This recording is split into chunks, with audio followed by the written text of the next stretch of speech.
చిరగ్గా ఉంటున్నదంటే పరగ్గా అనిపిస్తుందంటే సరిగ్గా తగలాల్సింది లిప్పు టు లిప్పు కిస్సే మనస్సే తడబడిపోతుంటే వయస్సే వెలవెలబోతుంటే తెలుసా కావాల్సింది మసాలా కిస్సే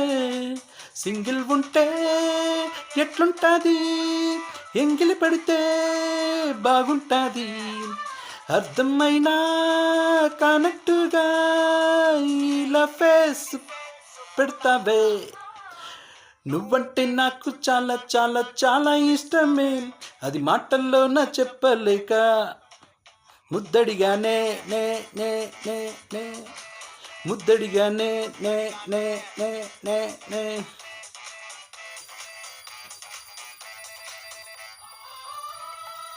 ఓ